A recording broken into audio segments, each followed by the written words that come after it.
नमस्ते संस्कृता बंधुओं, मैं यूपीएसआई के लिए निःशुल्क हिंदी की क्लासेस चला रहा हूं। आज के व्याख्यान में मैं बचे हुए क्रिया के भेदों पर चर्चा करूंगा। उसके बाद जो क्रिया के अन्य भेद बचे रहेंगे उसको अगले व्याख्यान में मैं समाहित कर लूँगा। उसके बाद क्रिया समाप्त हो जाएगी। देखिए भैया, मैं क्या करता हूँ, थोड़े थोड़े अंशों को नहीं, मैं पूरा जितना एक बैच में पढ़ाना चाहिए, जितना एक बैच में पढ़ाना चाहिए उतना मैं पढ़ा रहा हूँ। मेरा ये मकसद नहीं है कि मैं यूट्यूब पर वीडियो बना रहा हूँ तो बस वैसे वीडियो नहीं। मेरा एक मकसद है कि जो भी व्यक्ति हमसे जुड़े वो संपूर्ण अध्ययन एक ही जगह कर पाए। अगर वो हिंदी व्याकरण पढ़ रहा है तो हिंदी व्याकरण के लिए और उसको कहीं ना भटकना पड़े, इस तरह का मैं वीडियो बनाना चाहता हूं। इस तरह मैं व्याख्यान में सभी चीज पॉइंट बी पॉइंट नोट कराता हूं। तो मैं ले चलता हूं आज आपको नाम धातु क्रिया। अब नाम धातु क्रिया क्या होती उसको आप जानेंगे।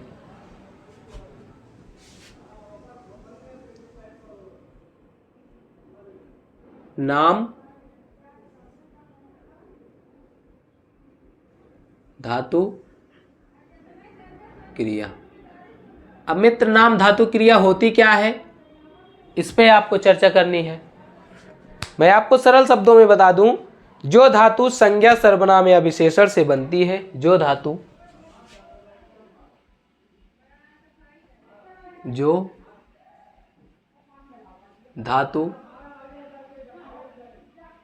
संज्ञा सर्वनाम या विशेषण से बनती है या विशेषण से बनती है या विशेषण से बनती है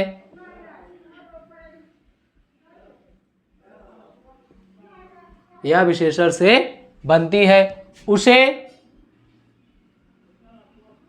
नाम धातु क्रिया कहते हैं।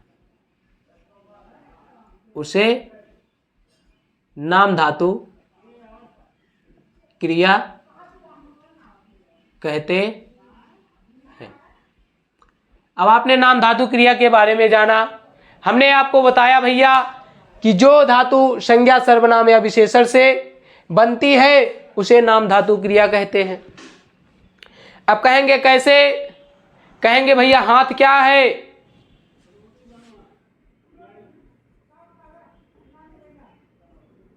हाथ।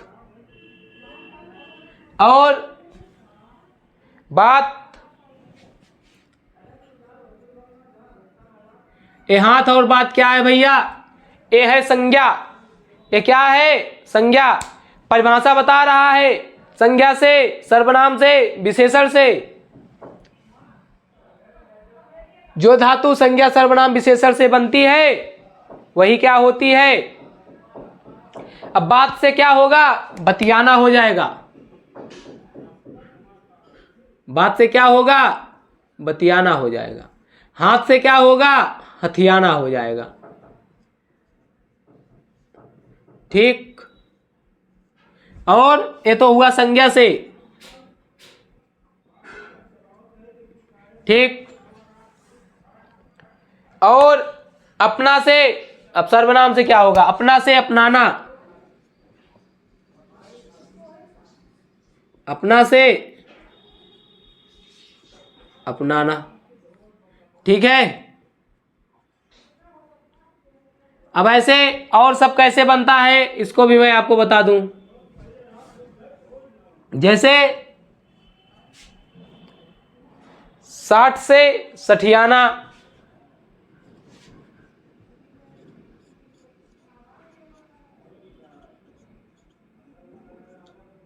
60 से सठियाना, लात से लतियाना, झूठ से झुठलाना,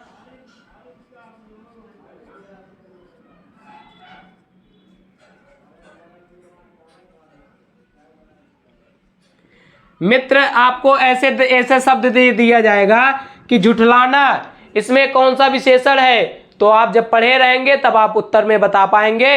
इसमें नाम धातु क्रिया है, नाम धातु क्रिया है। ठीक, अब गरम से गरमाना, गरम से गरमाना, गुस्सा से गुस्साना, गुस्सा से गुस्साना। ठीक, और अन्य मिलते हैं जैसे लाठी मारना, पतन करना। इसको भी अगर मिल रहा भैया आपको, लाठी मारना और पतन करना,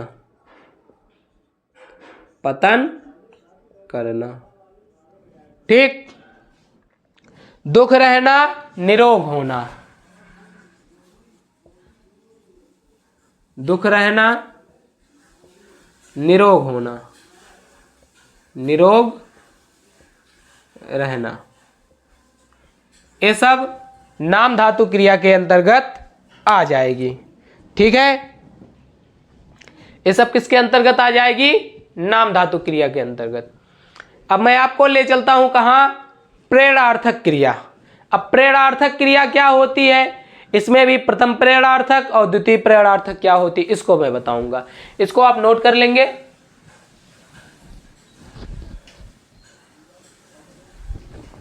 ठीक है,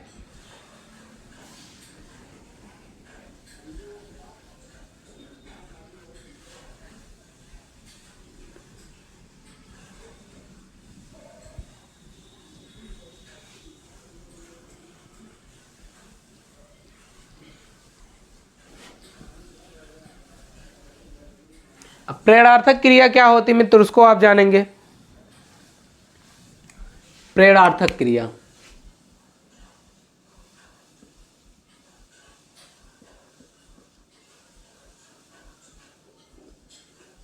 प्रेरणार्थक क्रिया। अब आखिरकार प्रेरणार्थक क्रिया है क्या? अब आप इसके विषय में जानेंगे। जब कर्ता किसी कार्य को स्वयं ना करके, जब कर्ता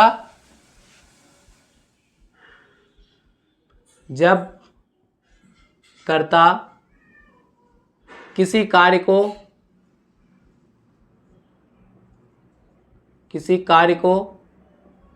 स्वयं ना करके,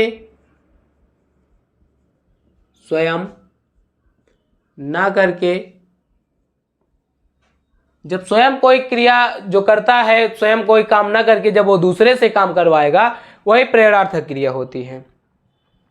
किसी दूसरे से कार्य करने की प्रेरणा दे तो, किसी दूसरे को करके, किसी दूसरे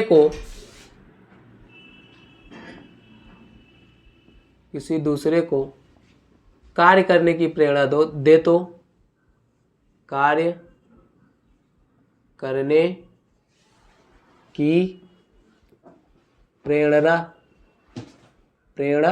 दे तो क्या होगा मित्र? उस क्रिया को प्रेरणार्थक क्रिया कहते हैं। उस क्रिया को प्रेरणार्थक क्रिया कहते हैं। प्रेरणार्थक क्रिया कहते हैं, क्रिया कहते हैं। ठीक, अब का इसका उदाहरण क्या होगा? जैसे मैं बताऊं आपको, बालक जो मोहन है उस सोहन से पत्र लिखवाता है, इस तरह का। ठीक, अब मैं आपको प्रेरणार्थक का जो दो भेद होता है मैं उसको बताता हूं। प्रथम प्रेरणार्थक क्या होता है और द्वितीय प्रेरणार्थक क्या होता है, इसके भेद, इसके दो भेद होते हैं, दो भेद होते हैं। अब उसमें कौन कौन है? उसमें आता पहला,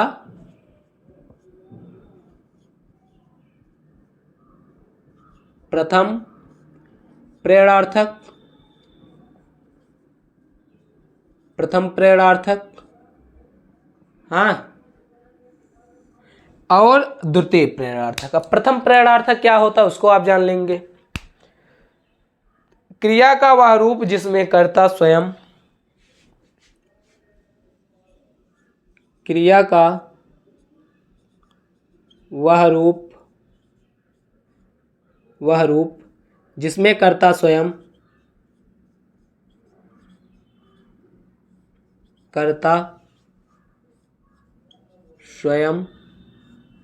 जिसमें कर्ता स्वयं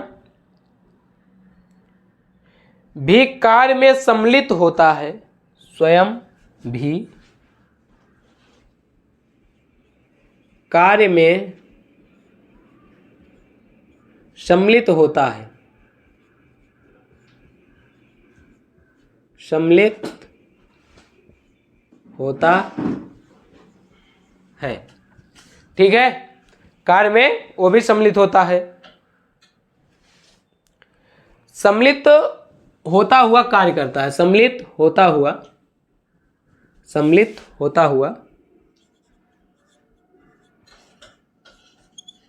कार्य करता है, तो उसे प्रथम प्रेरणार्थक क्रिया कहते हैं, तो उसे प्रथम प्रेरणार्थक क्रिया कहते हैं, ठीक। अब आप प्रथम प्रेरणार्थक क्रिया को समझ पाएंगे, मैं बताता हूं। जैसे कि आप क्या कर रहे हैं, कोई काम करवा रहे हैं किसी से और उसमें आपकी भी साझेदारी है। अगर उसमें भी आपकी साझेदारी है तो उसी को क्या कहा जाएगा मित्र, प्रथम प्रेरणार्थक क्रिया। अब इसको आप उदाहरण से समझ पाएंगे। वह सबको भजन सुनाता है, वह सबको भजन सुनाता है,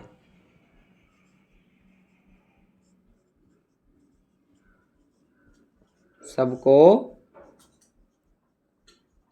भजन सुनाता है।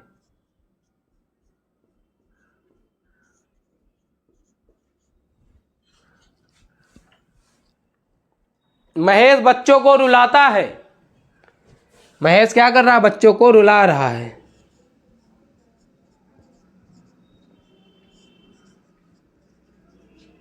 महेश बच्चों को रुलाता है।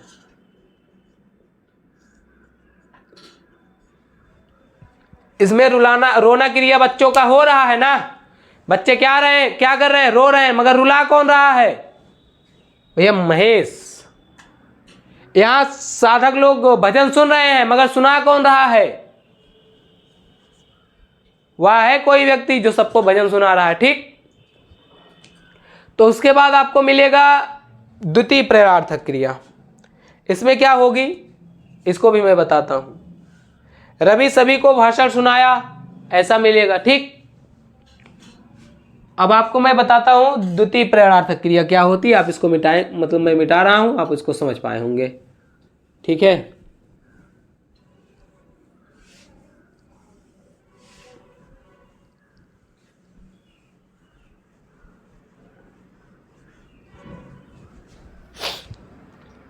अब द्वितीय प्रेरणार्थक क्रिया क्या होती है, यहां इसको भी मिटा दें ताकि पूरा आ जाए एक ही में।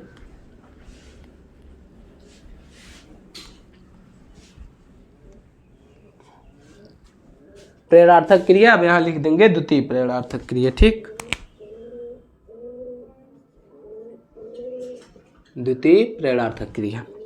अब द्वितीय प्रेरणार्थक क्रिया होती क्या मित्र, इसको आप जानेंगे। जिसमें कर्ता स्वयं कार्य ना करके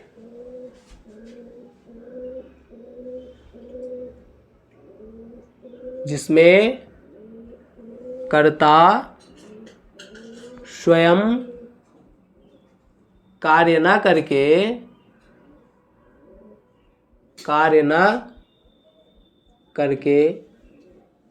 दूसरे से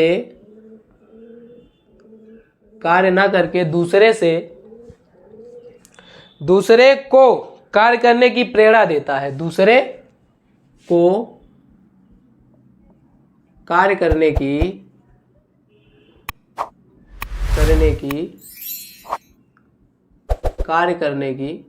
प्रेरणा देता है, तो कार्य करने की प्रेरणा देता है तो उसे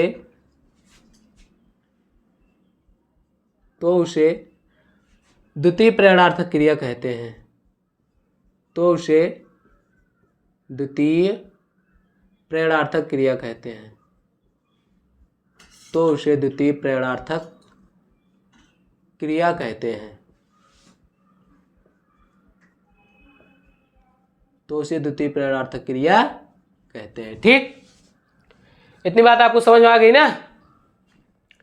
अब इसका उदाहरण क्या है, जैसे रवि सुनीता से पत्र लिखवाता है। अब रवि का कोई काम नहीं है, रवि ने सुनीता को बोल दिया तू पत्र लिखेगी तो लिखेगी, मैं तो स्वतंत्र हूं। रवि सुनीता से पत्र लिखवाता है। रवि सुनीता से पत्र लिखवाता है। पत्र लिखवाता है, लिखवाना काम हो रहा है। रवि ने बोल दिया सुनीता तू मेरा पत्र लिखेगी तो लिखेगी। दूसरे से करवा रहा कि नहीं। मालकिन नौकरानी से घर साफ करवाती है।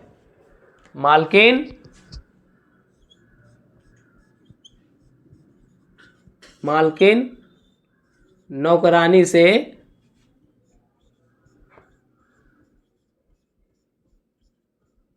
नौकरानी से घर साफ करवाती है। घर साफ करवाती है। ठीक है। और इसके बाद क्या है, हम कूली से बोझा उठवाते हैं। ठीक, इसी में जैसे किसी को आप प्रेरणा दे दिए कि भैया तुमको ये कार्य करना है, तो वही हो जाता है द्वितीय प्रेरणार्थक। और प्रथम प्रेरणार्थक में क्या होता है, उसमें कर्ता का भी कुछ योगदान रहता है, कर्ता भी कुछ करता है, मगर द्वितीय प्रेरणार्थक में कर्ता कुछ नहीं करता है।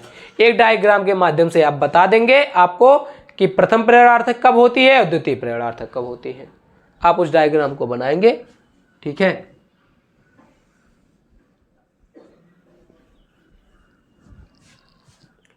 जैसे आपको पहले मूल धातु लिखनी है। मूल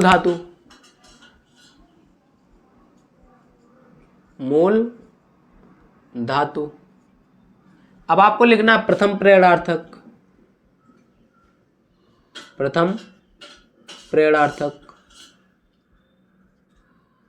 अब वहां लिखना है द्वितीय प्रेरणार्थक।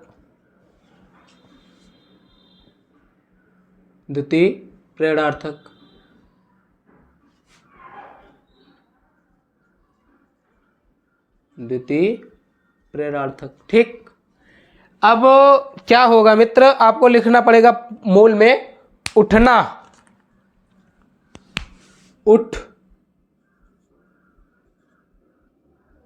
उठना, यहां लिखेंगे आप उठाना।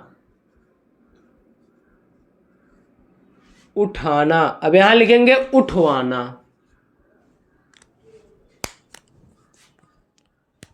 उठवाना। ठीक है। इसी तरह आप लिखेंगे चलना, मूल क्रिया। यहां लिखेंगे चलवाना, मतलब यहां लिखेंगे चलाना, और यहां द्वितीय प्रेरणार्थक में चलवाना। ठीक है। अब यहां प्रथम प्रेरणार्थक में लिखेंगे जीना, यह लिख देंगे देना, और यहां लिख देंगे दिलाना, यहां लिख देंगे दिलवाना।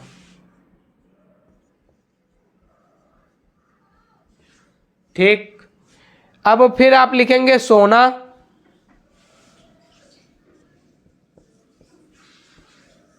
सुलाना,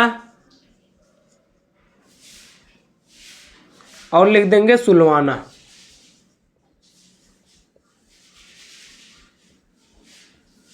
इसी तरह आपको मूल धातु, प्रथम पर्यायवाचक और द्वितीय पर्यायवाचक ऐसे होगा भैया। ठीक, अब पीना से हो जाएगा पिलाना और उसके बाद हो जाएगा पिलवाना। लिखना से होगा लिखाना और क्या हो जाएगा द्वितीय पर्यायवाचक में लिखवाना। उड़ना से हो जाएगा उड़ाना और द्वितीय पर्यायवाचक में होगा उड़वाना। तो मित्र आज आपने नाम धातु क्रिया और पर्यायवाचक क्रिया जान ली।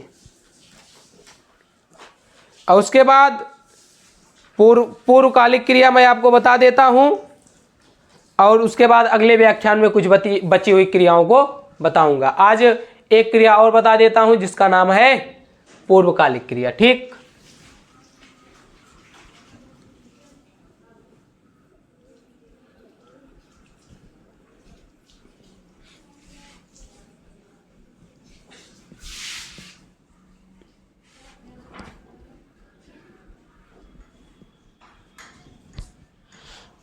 पूर्वकालिक क्रिया। जैसे पूर्वकालिक क्रिया क्या होती है मित्रों, इसको आप नोट करेंगे।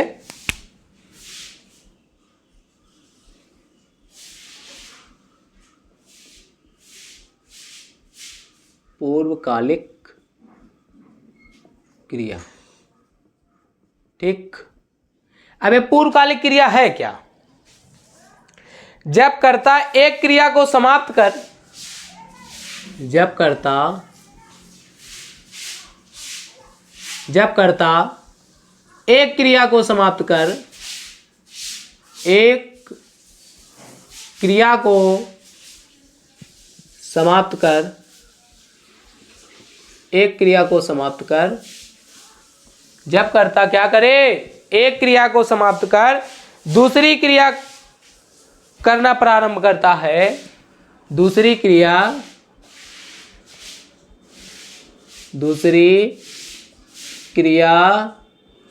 करना प्रारंभ करता है,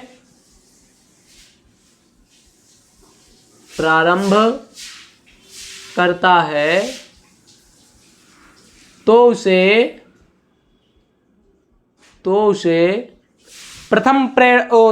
क्या कहते हैं? पूर्वकालिक क्रिया कहते हैं। तो उसे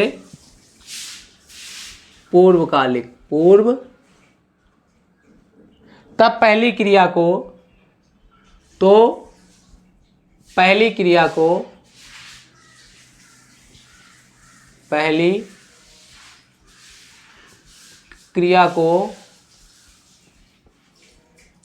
पूर्वकालिक क्रिया कहते हैं। पूर्वकालिक क्रिया कहते हैं। पूर्वकालिक क्रिया कहते हैं। ठीक है मित्र,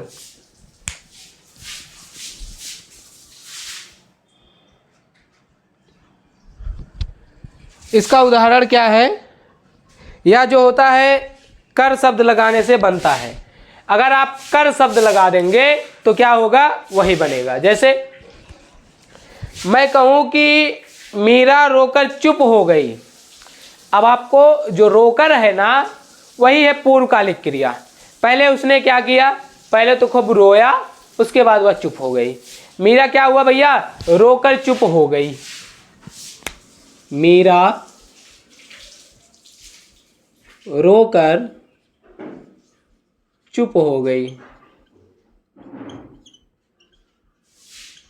मीरा रोकर चुप हो गई। कहा कि वह अखबार पढ़कर टहलने लगा। अखबार पढ़ लिया पहले, तब उसके बाद टहलने लगा। यानी कि जो उसका अखबार पढ़ना है वही पूर्वकालिक क्रिया है। अब मैं कहूं कि बच्चा रोकर सो गया, या कहूं कि बच्चा दूध पीकर सो गया, या कहूं कि बच्चा खेलते खेलते सो गया। गुरुजी पढ़ाकर चले गए। पहले तो गुरुजी ने पढ़ाया, उसके बाद वो चले गए। अब मैं कहूं कि मैं हिंदी पढ़ाकर जाने वाला हूं, मैं हिंदी पढ़ाकर चला गया। हमने पहले आपको हिंदी पढ़ाया, उसके बाद चला गया। अब मैं कहूँ कि मोहन खेल कर आ गया, पहले उसने भैया खेल कर, यानी कि जो कर जहां आपको मिल जाए, खेल कर, कूद कर, पढ़ कर, चढ़ कर, खा कर, लिख कर, पढ़ कर, नहा कर, जा कर, ये सब जहां मिल जाए वही पूर्वकालिक क्रिया है। उसके बाद जो वो मिलेगा, आप जानते हैं पूर्वकालिक क्रिया आपसे पूछी जाएगी, तो आप पूर्वकालिक क्रिया बड़ी सरलता से बता पाएंगे। आज के लिए बस इतना ही। नवसंस्कृता बचे हुए क्रिया को मैं अगले व्याख्यान में बताने का प्रयास करूंगा। नवसंस्कृता चलता हूं।